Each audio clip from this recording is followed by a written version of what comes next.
সংস্কার করে সরকারের দেয়া সময়ের মধ্যেই নির্বাচন সম্ভব বলছেন নাহিদ। জনগণের সমস্যা সমাধানে কাজ করার আহ্বান তারেক রহমানের। হাসিনা জয়পুতুল সহ শেখ পরিবারের ১২৪টি ব্যাংক হিসাব ফ্রিজ। ধানমন্ডির সুধা সদন সহ 7টি প্লট ও ফ্ল্যাট জব্দ করল দুদক। পাচার হওয়া কয়েকশো কোটি ডলার চলতি বছরই ফেরত আনা সম্ভব বলছেন অর্থ উপদেষ্টা। বিশেষ আইনের উদ্যোগ সরকারের।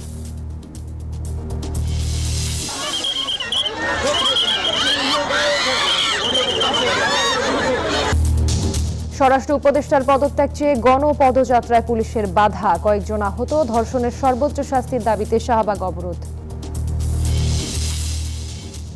আসছে বাজেটে জমি ফ্ল্যাট নিবন্ধনের খরচ কমাতে চায় এনবিআর। বিদেশি প্রতিষ্ঠানের কর ফাঁকি বন্ধে পদক্ষেপের আশ্বাস। পাকিস্তানের চলন্ত ট্রেনে বেলুচ লিবারেশন আর্মির হামলা, গুলি। জিম্মি প্রায় 450 যাত্রী, বহু হতাহতের আশঙ্কা। এবং জাতীয় দলের ক্যাম্পে ইতালি প্রবাসী ফুটবলার ফাহমিদুল। এশিয়ান কাপ বাছাই পর্বের প্রস্তুতি দারুণ হচ্ছে বললেন কাবরেরা। স্বাগত নিউজ 24 সংবাদে, আপনাদের সাথে আছি আমি জান্নাতুল ফেরদৌস রুবা। দেখছিলেন সংবাদ শিরোনাম, এবারে বিস্তারিত। সরকারের দেয়া নির্ধারিত সময়ের মধ্যেই বিচার ও সংস্কার শেষ করে জাতীয় নির্বাচন সম্ভব বলে মনে করেন জাতীয় নাগরিক পার্টির আহ্বায়ক নাহিদ ইসলাম। তবে তার আগে আইন শৃঙ্খলার উত্তরণ ঘটাতে হবে। মঙ্গলবার রাজধানীর একটি হোটেলে এনসিপি আয়োজিত ইফতার মাহফিলে দলটির নেতারা বলেন, শেখ হাসিনা ও তার দোসরদের বিচারের দাবিতে সব রাজনৈতিক শক্তিকে ঐক্যবদ্ধ থাকতে হবে। জুলাই অভ্যুত্থানের চেতনায় গঠিত জাতীয় নাগরিক পার্টির আয়োজনে ইফতার মাহফিলে যোগ দেন বিএনপি, জামাত সহ ফ্যাসিবাদ বিরোধী বিভিন্ন রাজনৈতিক দলের নেতারা। অংশ নেন আলেম ওলামা এবং সাংবাদিক সহ বিভিন্ন শ্রেণী পেশার মানুষ।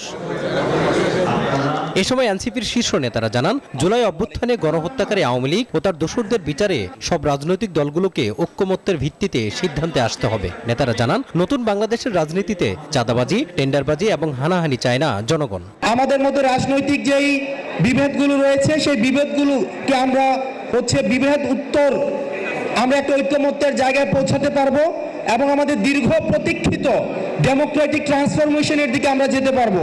সেই রাজনীতিতে কোনোভাবেই চাঁদাবাজির কোনো স্থান হবে না, সেই রাজনীতিতে কোনোভাবেই মারামারির কোনো স্থান হবে না, টেন্ডারবাজির কোনো স্থান হবে না। দলের আহ্বায়ক নাহিদ ইসলাম বলেন, সরকারের দেওয়া নির্ধারিত সময়ের মধ্যেই নির্বাচন সম্ভব, তবে তার আগে অবশ্যই আইন শৃঙ্খলার উন্নতি হতে হবে। সরকার যে নির্ধারিত সময় দিয়েছে, সেই নির্ধারিত সময়ের মধ্যেই এই সকল কার্যক্রম করে নির্বাচনের দিকে যাওয়া সম্ভব, কিন্তু নির্বাচনের আগে অবশ্যই আইন শৃঙ্খলার পরিস্থিতির উত্তরণ ঘটতে হবে। এ সময় দুর্নীতি ও চাঁদাবাজি বন্ধে সরকারকে দ্রুত ব্যবস্থা নেওয়ার আহ্বান জানান নাহিদ ইসলাম। তাই সন্ত্রাস ও উগ্রবাদীদের বিরুদ্ধে আমাদের কঠোর অবস্থান দেখাতে হবে। মাজহারুল ইসলাম, নিউজ 24, ঢাকা। বাস্তবধর্মী সমালোচনা করতে গিয়ে দেশ ও জাতির গুরুত্বপূর্ণ বিষয়গুলো যেন পিছিয়ে না পড়ে, সেদিকে সতর্ক থাকার আহ্বান জানিয়েছেন বিএনপির ভারপ্রাপ্ত চেয়ারম্যান তারেক রহমান। জাতীয়তাবাদী গণতান্ত্রিক আন্দোলন এনডিএম আয়োজিত ইফতার মাহফিলে ভার্চুয়ালি যুক্ত হয়ে তিনি আহ্বান জানান। বলেন, নির্বাচন ও তত্ত্বাবধায়ক সরকারের বিষয়ে গুরুত্ব দেওয়ার পাশাপাশি নিত্যপণ্যের দাম, শিক্ষা ব্যবস্থা সহ স্বাস্থ্য খাতের সংস্কার দরকার। বিভিন্ন রাজনৈতিক দল এবং নাগরিক সমাজের নেতৃবৃন্দের সম্মানে রাজধানী শুটিং ক্লাবে ইফতার ও দোয়া মাহফিলের আয়োজন করে জাতীয়তাবাদী গণতান্ত্রিক আন্দোলন এনডিএম। ইফতার মাহফিলে প্রধান অতিথি হিসেবে ভার্চুয়ালি যুক্ত হন বিএনপির ভারপ্রাপ্ত চেয়ারম্যান তারেক রহমান। তুলে ধরেন দেশের সমসাময়িক নানা বিষয়। তারেক রহমান বলেন, নির্বাচন ব্যবস্থা সহ তত্ত্বাবধায়ক সরকার ব্যবস্থা সংস্কার থেকেও গুরুত্বপূর্ণ সংস্কার হলো দ্রব্যমূল্য নিয়ন্ত্রণ, শিক্ষা, স্বাস্থ্য, শ্রমিকদের ন্যায্য মূল্য ও পরিবেশ দূষণ। শুধু একজন ব্যক্তি পরপর 2 বারের বেশি প্রধানমন্ত্রী হবে না, এইটি আইন করে রোধ করাটাই কি শুধু সংস্কার? শুধুমাত্র তত্ত্বাবধায়ক নির্বাচনের সময়, জাতীয় নির্বাচনের সময় তত্ত্বাবধায়ক সরকার ব্যবস্থা করতে হবে, অবশ্যই করতে হবে নিরপেক্ষ নির্বাচনে, কিন্তু সেটি কি শুধু সংস্কার? বাজারের ব্যবস্থা, চিকিৎসা ব্যবস্থা, এটি কি সংস্কার নয়? আমি তো একজন রাজনৈতিক কর্মী হিসেবে মনে করি এটিও সংস্কার ব্যবস্থা। সঠিক শিক্ষা ব্যবস্থা যদি গড়ে তুলতে সক্ষম না হই, তাহলে কি করে আমাদের পক্ষে সম্ভব এই দেশকে সামনে এগিয়ে নিয়ে যাওয়া? রাজনৈতিক দলগুলো একে অন্যের সমালোচনা করতে গিয়ে যেন আগামীর সম্ভাবনা নষ্ট না হয়, সেদিকে সজাগ থাকার আহ্বানও জানান তিনি। আমরা বাস্তবধর্মী সমালোচনা অবশ্যই করব একজন আরেকজনের, কিন্তু সমালোচনা করতে গিয়ে এমন পরিস্থিতিতে যাতে আমরা এসে না দাঁড়াই, যেখানে আমরা জনগণের এই ইস্যুগুলোকে, দেশের এই ইস্যুগুলোকে আমরা অ্যাড্রেস করতে ভুলে যাব, আমাদের কাছে অন্য কিছু মুখ্য হয়ে যাবে, এগুলো গৌণ হয়ে যাবে। এটি যদি হয় তাহলে এই দেশের সম্ভাবনা সব শেষ হয়ে যাবে, নষ্ট হয়ে যেতে পারে। এ সময় তিনি কৃষি উৎপাদন ও বন্যা নিয়ন্ত্রণে শহীদ রাষ্ট্রপতি জিয়াউর রহমানের খাল খনন কর্মসূচির ওপরও গুরুত্ব দেন। শহীদ রাষ্ট্রপতি জিয়াউর রহমান শুধুমাত্র খাল খননের মাধ্যমে কৃষককে। মাহমুদ হাসান, নিউজ 24, ঢাকা। শেখ হাসিনা সহ পরিবারের সদস্যদের বিভিন্ন ব্যাংকে থাকা 124টি অ্যাকাউন্ট জব্দ করেছে দুর্নীতি দমন কমিশন দুদক। অনুসন্ধানের প্রয়োজনে দুদকের আবেদনের প্রেক্ষিতে আদালতে আদেশ দিয়েছেন বলে নিশ্চিত করেছে দুদক। এছাড়া শেখ পরিবারের সদস্যদের নামে জমি, ফ্ল্যাট সহ স্থাবর সম্পত্তি জব্দেরও নির্দেশ দেওয়া হয়েছে। আর মালয়েশিয়ায় জনশক্তি রপ্তানিতে অতিরিক্ত 5 গুণ অর্থ আদায় ও তা বিদেশে পাচারের অভিযোগে 12টি বেসরকারি প্রতিষ্ঠানের নামে আলাদা মামলা করেছে দুদক। ছাত্র জনতার অভ্যুত্থানে 5 আগস্ট শেখ হাসিনা দেশ ছেড়ে পালালেও নিজ ও পরিবারের নামে বিভিন্ন জায়গায় রেখে যান দুর্নীতির ছাপ, ফেলে যান অঢেল সম্পদ। তাদের নামে দুদকের করা দুর্নীতির মামলার অনুসন্ধানকালে উঠে আসে দূর থেকেই নিজেদের নামে থাকা সম্পত্তি ও ব্যাংকে থাকা টাকা হস্তান্তরের চেষ্টা চালাচ্ছে শেখ পরিবার। তাই দুদকের করা আবেদনের প্রেক্ষিতে মঙ্গলবার শেখ পরিবারের 124টি ব্যাংক অ্যাকাউন্ট অবরুদ্ধের আদেশ দেন আদালত।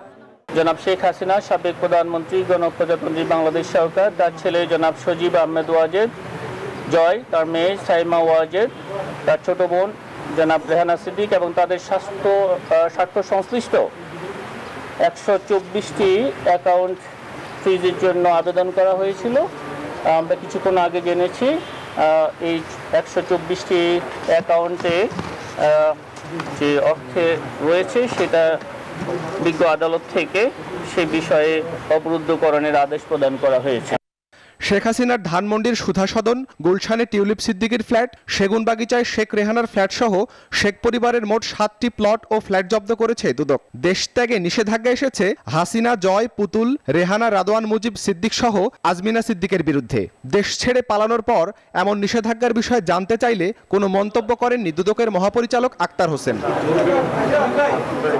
এদিকে মালয়েশিয়ায় শ্রমিক পাঠানো প্রক্রিয়ায় সরকার নির্ধারিত ফির 5 গুণ অতিরিক্ত অর্থ আদায় ও বিদেশে পাচারের অপরাধে সাবেক অর্থ ও পরিকল্পনা মন্ত্রী আ.হ.ম মোস্তফা কামালের মেসার্স অরবিটাল এন্টারপ্রাইজ ফেনী 2 আসনের সাবেক সংসদ সদস্য নিজাম হাজারীর স্নিগ্ধা ওভারসিজ লিমিটেড সহ বেসরকারি 12 রিক্রুটিং এজেন্সির বিরুদ্ধে মামলা করেছে দুদক।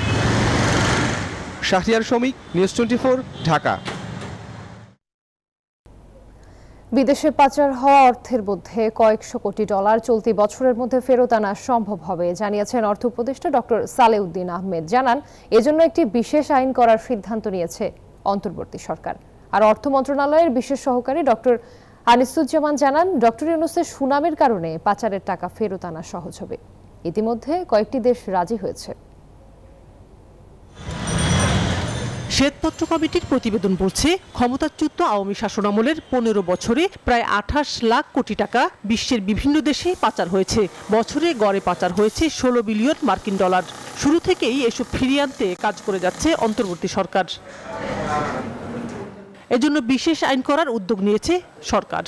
অর্থ উপদেষ্টার আশা, চলতি বছরে কয়েকশো কোটি ডলার ফেরত আনা সম্ভব হবে। সচিবালয় ক্রয় সংক্রান্ত উপদেষ্টা পরিষদের বৈঠক শেষে সাংবাদিকদের প্রশ্নের জবাবে এসব জানান তিনি। আমরা চেষ্টা করছি যে যত তাড়াতাড়ি অ্যাটলিস্ট প্রসেসটা শুরু করি, কিছুটা ইন্ডিকেশন কিছু আসো। এই জন্য আইনের কিছুটা সমস্যা, আইন মানে কি কিছু যে এগ্রিমেন্ট করা বিদেশের সাথে এগুলো করবো, এবং এটা আপনারা নেক্সট মান্থে আরেকটু বেটার জানতে পারবেন। কারণ এই প্রোগ্রেসগুলো আমরা কিছু অনেক সময় দেখা যায় যে একদম হয়তো বড়দের 12 জন 11 জন দিয়েছি, তাদেরকে যদি না আনি আরও 200 কোটি টাকার বেশি অনেক ল্যান্ড আইডেন্টিফাই করা হয়েছে, সব মিলে হয়তো আমরা আনতে পারবো। এদিকে অর্থ মন্ত্রণালয়ের বিশেষ সহকারী হিসেবে সোমবার দায়িত্ব নেওয়া অর্থনীতিবিদ ডক্টর আনিসুজ্জামান প্রথম দিন অফিসে এসেই কথা বলেন গণমাধ্যমের সাথে। পাচার হওয়া অর্থ ফেরত আনা প্রসঙ্গে তিনি বলেন, ডক্টর মোহাম্মদ ইউনূসের জন্য এটা কঠিন নয়। কারণ যে জায়গায় টাকা গিয়েছে ওরা বেনিফিশিয়ারি, এগুলো আন্তর্জাতিক ল আছে, যেহেতু ওরা বেনিফিশিয়ারি ওরা সহজে ছাড়বে না। কিন্তু প্রফেসর ইউনূস সাহেব, আমাদের শ্রদ্ধেয় প্রধান উপদেষ্টা, ওনার সামনে ওনারা নিজেরাই অফার করছেন সহযোগিতার। এটা সেই জন্য আমরা অত্যন্ত দ্রুত কাজ করছি। ইনশাল্লাহ আমরা সফল হব আমরা আশা করি। পাচারের অর্থ ফিরিয়ে আনা সহ ব্যাংক খাত সংস্কারে কাজ করবেন জানিয়ে এই বিশেষ সহকারী বলেন, দেশে একটি ভঙ্গুর অর্থনৈতিক অবস্থায় রয়েছে, সেটা পুনরুদ্ধার করা জরুরি। ব্যক্তিগত জীবনে আমি নিজেকে শানাজি ইয়াসমিন, নিউজ 24, ঢাকা। স্বরাষ্ট্র উপদেষ্টার অপসারণ ও দ্রুত বিচার ট্রাইব্যুনালে ধর্ষণের বিচার সহ 9 দফা দাবিতে প্রধান উপদেষ্টার বাসভবন অভিমুখে গণপদযাত্রা ঠেকিয়ে দিয়েছে পুলিশ। এতে শিক্ষার্থীদের সাথে সংঘর্ষ হয় পুলিশের। আহত হন দুই পক্ষের বেশ কয়েকজন। এছাড়া কণ্ঠে আবার লাগাচোর ধর্ষকদের কবরখোর স্লোগানে শাহবাগে ব্লকেট কর্মসূচি ও বিক্ষোভ করে 30টি কলেজের শিক্ষার্থীরা। ধর্ষণ ও নিপীড়নের বিরুদ্ধে বাংলাদেশের ব্যানারে শিক্ষার্থী ও বিভিন্ন সংগঠনের এই পদযাত্রা মঙ্গলবার বেলা 3টার দিকে ঢাকা বিশ্ববিদ্যালয় ক্যাম্পাস থেকে শাহবাগ মোড় হয়ে ইন্টারকন্টিনেন্টাল হোটেলের সামনে পৌঁছালে বাধা দেয় পুলিশ। বাকবিতণ্ডার এক পর্যায়ে দুপক্ষের মাঝে শুরু হয় হাতাহাতি, বাধে সংঘর্ষ। ব্যারিকেড দিয়ে বিপুল সংখ্যক পুলিশ মোতায়েনের পাশাপাশি প্রস্তুত রাখা হয় জলকামান। যেখানে আমাদের ধর্ষণ মামলাগুলো সংস্কার গত 23 তারিখে করছি এবং আজকে আমাদের যে কমিটি স্মারকলিপি সেই স্মারকলিপি আমরা পেশ করতে যাচ্ছিলাম প্রধান উপদেষ্টা কার্যালয় বরাবর। আন্দোলনকারীদের অভিযোগ সুষ্ঠু মিছিলে বাধা দিয়েছে প্রশাসন। পদযাত্রায় লাঠিচার্জ সহ পাল্টাপাল্টি অভিযোগ আইন শৃঙ্খলা বাহিনী ও শিক্ষার্থীদের। জিজ্ঞেস করেন কেন মেরেছে? আমরা তো স্বীকৃতি দেওয়ার মতো ন্যূনতম গণতন্ত্র চর্চা করতে এসেছিলাম। এই সরকার যদি পতন করতে হয় আমরা সেটাই করব, কিন্তু আমরা এই খুনি পুলিশ বাহিনীর হাতে বারবার রাজপথে মার খেতে পারবো না। আমরা আমাদের দায়িত্ব পালন করি। আজকে দেখছেন আপনারা তো সব এত মিডিয়া আছে, কোথাও দেখছেন যে আমরা লাঠি পিটাইছি বা আমাদের যে ওয়াটার ক্যানন আছে কিছু করছি বা সাউন্ড গ্রেনেড মারছি, কিছুই করে নাই। আমরা এইটুকু যদি আমরা দাঁড়ায়ও না থাকতে পারি, তাদেরকে যদি আমি অ্যালাউ করি, তাহলে আমরা চাকরি করার দরকার থাকে। পরে ব্রিফ করে জানানো হয় ধর্ষণের সর্বোচ্চ বিচার, স্বরাষ্ট্র উপদেষ্টার পদত্যাগ ছাড়া মাঠ ছাড়বেন না তারা। এদিকে দেশ জুড়ে আশঙ্কাজনক হারে ধর্ষণ বেড়ে যাওয়া ও দোষীদের সর্বোচ্চ শাস্তি নিশ্চিতের দাবিতে শাহবাগে ব্লকেট কর্মসূচি পালন করে 30 কলেজের শিক্ষার্থীরা, যেখানে ধর্ষকের শাস্তি জনসম্মুখে করা সহ 6 দফা দাবি জানায় তারা। সরকার কোন দল কোন কাউকে কোন প্রকার যেন ছাড় না দেয়। আমাদের দাবি না মানা পর্যন্ত রাজপথ থেকে যাব না। অসহযোগ আন্দোলন আমরা ঘোষণা করব যদি আমাদের দাবি না মানা হয়। কিছুক্ষণ পর কর্মসূচি প্রত্যাহার করে জাদুঘরের সামনে আবারও বিক্ষোভ শুরু করে তারা। প্রত্যেকটা ধর্ষকের ফাঁসি দেওয়া হবে, আমার বোনরা রাজপথে অবাধে বিচরণ করবে। এমন দৃষ্টান্তমূলক শাস্তি প্রদান করা হোক যাতে বাংলাদেশে কেউ আর ধর্ষণ করার সাহস না করে। কুলাঙ্গা মানুষদের বিচার হোক, তাদের সুষ্ঠু বিচার চাই আমরা। প্লিজ আইনজীবীরা আপনারা কোনো রেপিস্টদের পাশে দাঁড়ান। ধর্ষকদের কঠোর শাস্তি ও নারীদের সুরক্ষা নিশ্চিত না হওয়া পর্যন্ত রাজপথে কর্মসূচি অব্যাহত থাকবে বলেও জানায় শিক্ষার্থীরা। মাসুদা লাবনী, নিউজ 24, ঢাকা। 5 দফা দাবিতে আজও কর্মবিরতি পালন করছে চট্টগ্রাম মেডিকেল কলেজ হাসপাতাল সহ আরও 7টি বেসরকারি মেডিকেলের ইন্টার্ন চিকিৎসক ও শিক্ষার্থীরা। মঙ্গলবার দুপুরে 5 দফা দাবি আদায়ে কর্মসূচি হিসেবে জেলা সিভিল সার্জনকে স্মারকলিপি প্রদান করেন ইন্টার্ন চিকিৎসকেরা। এ সময় আন্দোলনকারীরা বিক্ষোভ সমাবেশ করেন। এদিকে একই দাবিতে কুমিল্লা মেডিকেল কলেজের চিকিৎসকেরা কর্মবিরতি পালন করেন। এ সময় সেবা নিতে আসা রোগী ও তাদের স্বজনেরা ভোগান্তির শিকার হন। বুধবার আদালতের রায় সন্তোষজনক না হলে নতুন কর্মসূচি আসবে বলেও জানান আন্দোলনরত চিকিৎসকেরা।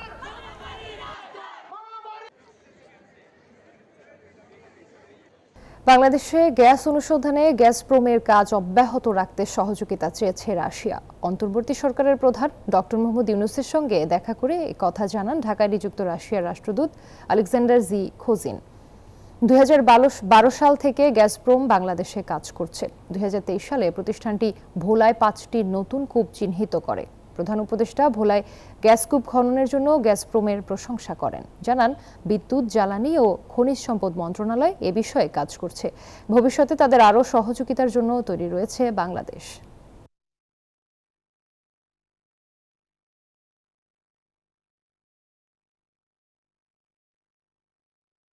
গণমাধ্যমের স্বাধীনতা বাদ রেখে কখনো গণতন্ত্র প্রতিষ্ঠা হবে না, এমন মন্তব্য করেছেন বিএনপি নেতারা। বলেন, বিএনপি গণমাধ্যমের সত্য ও যৌক্তিক সমালোচনা মেনে নেবে। মঙ্গলবার রাজধানীতে আমরা বিএনপি পরিবার আয়োজিত সাংবাদিকদের সম্মানে ইফতার অনুষ্ঠানে এসব কথা বলেন তারা। গণমাধ্যমে কর্মরত সাংবাদিকদের সম্মানে ইফতার মাহফিলের আয়োজন করে আমরা বিএনপি পরিবার। অনুষ্ঠানে সংবাদকর্মীদের পাশাপাশি যোগ দেন বিএনপি নেতাকর্মীরা। এ সময় দেশের চলমান পরিস্থিতি নিয়ে উদ্বেগ প্রকাশ করেন তারা। বিএনপি সম্বন্ধে রাখেন, সমালোচনা করেন, আলোচনা করেন, কোনো অসুবিধা নাই, মিথ্যা তথ্য পরিবেশন করবেন না, অনুরোধ থাকলো। আর যাদের বিরুদ্ধে আমি বললাম, আমি তাদের বিরুদ্ধে বলি নাই, আমি আমার পক্ষে বলেছি, কারণ আমি বাঁচতে চাই, আমাকে বাঁচতে হবে। আর ওই লোকগুলা যদি তার অবৈধ টাকা নিয়ে এইভাবে ঘুরে বেড়ায়, তাহলে বাংলাদেশের কোনো মানুষ সুস্থভাবে বেঁচে থাকতে পারবে না। এই ফ্যাসিস্ট সরকার আমলে সাংবাদিক মহল বলেন, গণমাধ্যম বলেন, মিডিয়া বলেন, কেউ স্বাধীনভাবে কাজ করতে পারেননি। তারপরেও আপনারা যেভাবে চেষ্টা করে নিজেদের জীবন বিপন্ন করে হলেও যেভাবে আপনারা বিভিন্ন ফুটেজ তুলেছেন, বিভিন্ন কথা আপনারা গণমাধ্যমে তুলে ধরেছেন, সেটা সত্যি অভিনন্দনযোগ্য। নতুন বাংলাদেশ গড়তে যাতে কোনো ভুল না হয় সেদিকে সবাইকে সতর্ক থাকার আহ্বান জানান বিএনপির কেন্দ্রীয় নেতারা। আমরা যে কথাগুলো বলি, আমরা যেটা মিন করি, যেটাতে আমরা বিশ্বাস করি, আমরা জানি যেটা সত্য কথা, আমরা সেই কথাগুলো বলি এবং আমরা সেইভাবে প্রচারণা করি। বিএনপি মিথ্যা প্রচারণা করে না, মিথ্যা প্রচারণায় বিএনপি বিশ্বাস করে না। আমরা যদি ভুল করি সেটা সমালোচনা করবে, সেই সমালোচনা আমরা জবাব দেব। আমরা যদি ভুল করি ভুল মেনে নেব, যদি সংবাদপত্র মিথ্যা সমালোচনা করে আমরা তার জবাব দেব। আমরা এই নীতিতে কাজ করি। অনুষ্ঠানে গণতন্ত্র ও সার্বভৌমত্ব রক্ষায় সাংবাদিকদের অবদানের কথা তুলে ধরেন বক্তারা। যেসব সাংবাদিকবৃন্দ নিহত হয়েছেন। ফজলে রাব্বি সৌরভ, নিউজ 24, ঢাকা। রমজানে এবছর ফিতরার হার জনপ্রতি সর্বনিম্ন 110 টাকা ও সর্বোচ্চ 2805 টাকা নির্ধারণ করা হয়েছে। মঙ্গলবার ইসলামিক ফাউন্ডেশনের সভাকক্ষে সংশ্লিষ্ট কমিটির সভায় এই হার নির্ধারণ করা হয়। সভায় সভাপতিত্ব করেন সাদাকাতুল ফিতর নির্ধারণ কমিটির সভাপতি ও বায়তুল মোকাররম জাতীয় মসজিদের খতিব মুফতি মাওলানা আব্দুল মালিক। এছাড়া ফিতরা নির্ধারণ কমিটির সদস্য ও বিশিষ্ট আলেমরা উপস্থিত ছিলেন।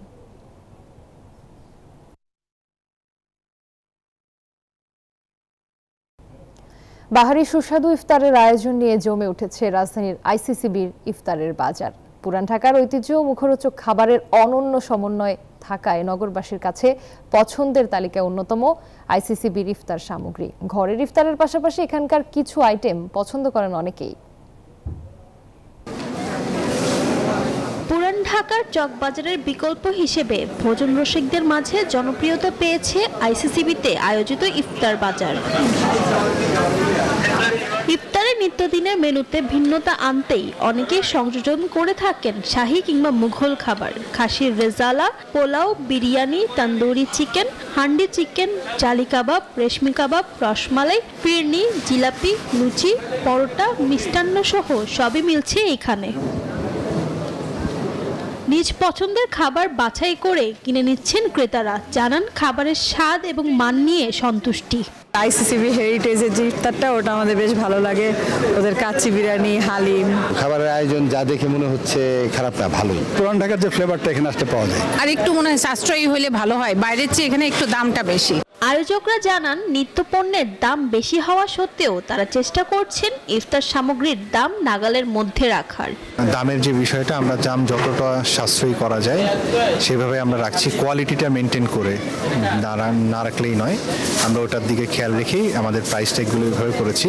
টানা নভেম্বরের মতো আয়োজিত এই ইফতার বাজার চলবে 27 রমজান পর্যন্ত। প্রতিদিন বিকেল 3টায় শুরু হয়ে ইফতার পর্যন্ত চলে ঐতিহ্যবাহী শাহী এবং মুঘল খাবারের এই ইফতার বাজার। ফারজানা রিয়া, নিউজ 24, ঢাকা। দ্বিতীয় দফা আগুন লাগার 2 ঘন্টা পর নিয়ন্ত্রণে এসেছে সাভারের আমিনবাজার পাওয়ার গ্রিডের আগুন। দুপুর 2:30টার পর আবারও আগুন দেখা দিলে প্রায় 2 ঘন্টার চেষ্টায় ফায়ার সার্ভিসের 6টি ইউনিট আগুন নিয়ন্ত্রণে আনে। এর আগে সকাল 7টায় প্রথম দিকে অগ্নিকাণ্ডের ঘটনা ঘটে। ফায়ার সার্ভিসের 15টি ইউনিটের 4 ঘন্টার চেষ্টায় নিয়ন্ত্রণে আসলেও পুরোপুরি আগুন নেভানোর কাজ চলমান থাকে।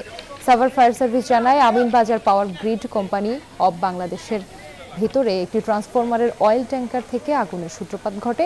বাকি ট্রান্সফরমারগুলো অক্ষত রয়েছে। কর্তৃপক্ষ চাইলে বিদ্যুৎ সরবরাহ সচল করতে পারেন। অগ্নিকাণ্ডের ঘটনায় কর্তৃপক্ষ 5 সদস্যের একটি তদন্ত কমিটি গঠন করেছে। আপনার শুধু একটা ট্রান্সফরমারেই আগুন ছিল, আর আশেপাশে কোথাও আগুন ছড়াতে পারে নাই, এবং সেটার ভিতরে প্রচুর পরিমাণ আপনার ট্রান্সফরমার ওয়েল থাকে। তো সেই ওয়েলের আগুন নির্বাপন করা একটু টেকনিক্যাল এবং একটা টেকনিক অ্যাপ্লাই করা লাগে। আমরা পরবর্তীতে 9:15টার সময় আগুনটাকে আমরা নিয়ন্ত্রণে নিয়ে আসছি। ক্ষয়ক্ষতির পরিমাণ কী পরিমাণ হয়েছে সেটা তদন্ত কমিটি তাদের প্রতিবেদনে উল্লেখ করবে, এবং আগুনের সূত্রপাত কীভাবে হয়েছে সেটাও তদন্ত কমিটি তাদের প্রতিবেদনের মাধ্যমে উল্লেখ করবে। সেনা অভিযানে শীর্ষ সন্ত্রাসী ইমনের ঘনিষ্ঠ সহযোগী সন্ত্রাসী এজাজ ওরফে হেজাজ গ্রেফতার হয়েছে। Mohammadpur, Dhanmondi, Hazaribagh, new market, elephant road ও কলাবাগান এলাকা ত্রাস এজাজকে রায়ের বাজার থেকে গ্রেফতার করেছে সেনাবাহিনী। এজাজ দীর্ঘদিন কারাভোগের পরে গত 15 আগস্ট 2024 সালে শীর্ষ সন্ত্রাসী সুইডেন আসলাম, পিচ্চি হেলাল ও ইমনের একসাথে জামিনে বের হয়। জামিনে বের হওয়ার পর থেকেই সন্ত্রাসী এজাজ ঢাকার বিভিন্ন এলাকায় চাঁদাবাজি এবং অপহরণ করে আসছিল। কিছুদিন আগে এলিফ্যান্ট রোডে এক ব্যবসায়ীকে প্রকাশ্যে হত্যার উদ্দেশ্যে গুলিও কোপানো হয়। স্থানীয় সূত্রে জানা যায় এই এজাজ ছিল প্রধান হামলাকারী।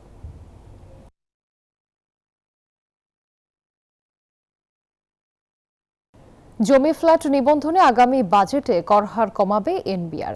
দরদামে ক্রেতা বিক্রেতার মিথ্যা তথ্য রোধে এই পদক্ষেপ নেওয়া হচ্ছে। মঙ্গলবার সকালে আগারগাঁওয়ে এনবিআর ভবনে প্রাক বাজেটে সভায় এসব কথা জানান বোর্ডের চেয়ারম্যান। বিদেশি প্রতিষ্ঠানের কর ফাঁকি বন্ধে প্রয়োজনীয় পদক্ষেপ নেওয়ার কথাও জানান তিনি। বাংলাদেশে বিদেশি প্রতিষ্ঠানগুলো নামমাত্র কর দিচ্ছে। এসব প্রতিষ্ঠানের কাছ থেকে কেবল উৎসে কর নিয়ে খুশি থাকতে হচ্ছে জাতীয় রাজস্ব বোর্ডকে। এবার বিদেশি প্রতিষ্ঠানের কর ফাঁকি বন্ধে কঠোর হচ্ছে এনবিআর। প্রাক বাজেট আলোচনায় এমনটাই জানালেন সংস্থার চেয়ারম্যান। আলোচনায় কিছু সুপারিশও উঠে আসে। এখানে আমাদের ব্যাপক কর ফাঁকি হয়, আমি অনেক দিন থেকে কিন্তু এটা বলতেছি। এখন যদি আমাদের প্রয়োজন হয় যে যারা এই চুক্তিগুলো তৈরি করে, প্রবলেমগুলো হচ্ছে এগ্রিমেন্টের ভিতরে। যখন এগ্রিমেন্টের মধ্যেই বলে দেয় যে এই পেমেন্টটা দেশের বাইরে হবে, যখন এগ্রিমেন্টের মধ্যে বলে দেয় যে এই ট্যাক্সটা দিবে, কি বলে, যিনি প্রকিউরমেন্ট এন্টিটি উনি দিবেন, কন্ট্রাক্টর দিবে না, প্রবলেমটা ওখানেই তৈরি হয়ে যায়। ভূমি নিবন্ধনে কর কমানোর আশ্বাস দেন এনবিআর চেয়ারম্যান। এক্সিস্টিং যে ট্যাক্সটা আছে এটা আর না বাড়িয়ে এটাকে একটু সহনীয় করা, যাতে করে লোকজন বোঝাবেল একটু বাড়লেও সেটা তারা সহনীয় পর্যায়ে হয়। আর যদি আমরা ট্যাক্স কমাই, রেজিস্ট্রেশন হতে বাড়বে, রেজিস্ট্রেশন বাড়লে আমাদের ভলিউম, কালেকশন ভলিউম বেড়েও যেতে পারে। সুতরাং আমরা দেখি ওই দিকে যাওয়া যায় কিনা। কর আহরণের আওতা বাড়াতে ক্যাশলেস পেমেন্ট ব্যবস্থার সুপারিশও করেছে বিভিন্ন সংগঠন। বড় কনসালটেশন লাগবে। মিনা ফেরদাউস, নিউজ 24, ঢাকা। পাকিস্তানের বেলুচিস্তান প্রদেশে চলন্ত একটি ট্রেনে হামলা চালিয়ে 450 জনের বেশি যাত্রীকে জিম্মি করেছে সশস্ত্র গোষ্ঠী বেলুচ লিবারেশন আর্মি BLA। এমন তথ্য জানিয়েছে আন্তর্জাতিক কয়েকটি সংবাদ মাধ্যম। মঙ্গলবার তাদের গুলিতে ট্রেনের চালক ও কয়েকজন যাত্রী আহত হন। পরে সশস্ত্র হামলাকারীরা ট্রেনে উঠে সেটি নিয়ন্ত্রণ নিয়ে নেয়। এদিকে ট্রেন হামলার দায় স্বীকার করেছে BLA। তবে প্রাদেশিক সরকার বা রেলওয়ের কর্মকর্তারা যাত্রী ও নিরাপত্তা সদস্যদের জিম্মি করার বিষয় নিশ্চিত করেনি।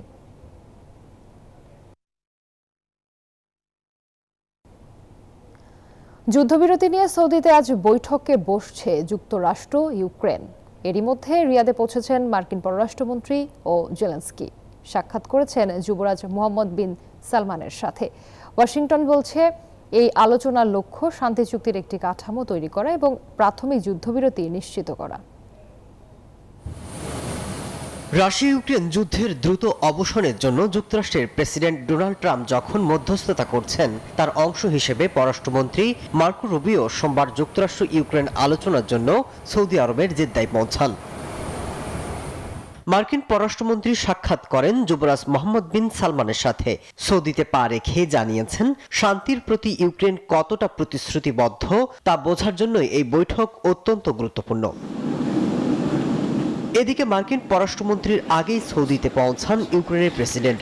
যদিও মঙ্গলবারের আলোচনায় তিনি থাকছেন না, তার আগে মোহাম্মদ বিন সালমানকে জানিয়ে রাখলেন নিজের অবস্থান। এদিকে ক্রেমলিনের মুখপাত্র দিমিত্রি পেসকভ জানিয়েছেন এই আলোচনা যুক্তরাষ্ট্র রাশিয়া দ্বিপক্ষীয় সম্পর্ক পুনরুদ্ধারের প্রাথমিক পর্যায়ে। তবে ইউক্রেন সত্যি শান্তি চায় কিনা সেই বিষয়ে প্রশ্ন তুলছেন তিনি।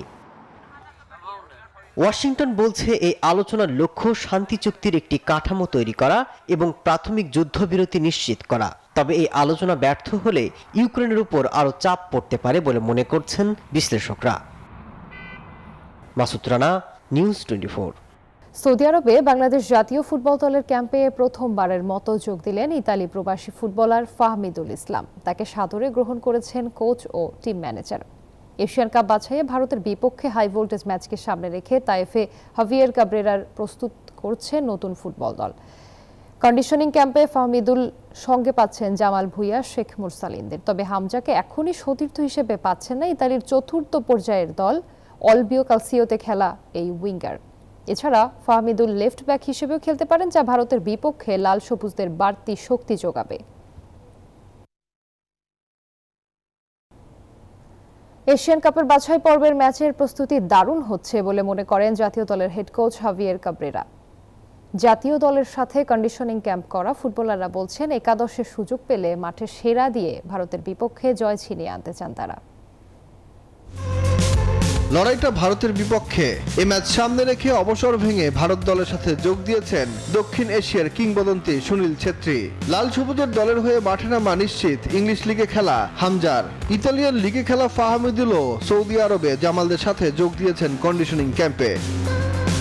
সব মিলিয়ে এশিয়ান কাপের বাছাই পর্বে দারুণ কিছু করার প্রত্যাশা জাতীয় দলের হেড কোচের। বলছেন দল হয়ে খেলতে পারলে জয়টা আসবে বাংলার ঘরেই। Quite positive actually, a lot of energy. Actually being able to implement what we have been working, and we are happy. We are happy with the match we have had today. অনূর্ধ্ব 20 দলের হয়ে মাঠ মাতানো forward পিয়াস Ahmed Nova স্বপ্ন দেখছেন জাতীয় দলের হয়ে মাঠ মাতানোর। বলছেন একাদশে সুযোগ পেলে দারুণ কিছু করতে চান তিনিও। সিনিয়র রাকিব ভাই আছে, তারপরে মুরসালিন ভাই আছে, তারপরে নতুন প্লেয়ার আলামিন, আবার আমি।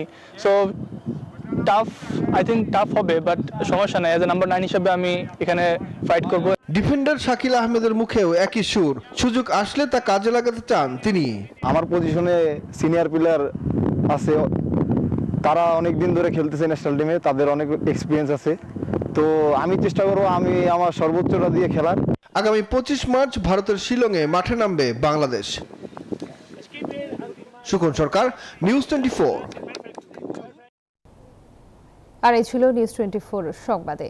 এতক্ষণ সাথে থাকার জন্য ধন্যবাদ সবাইকে।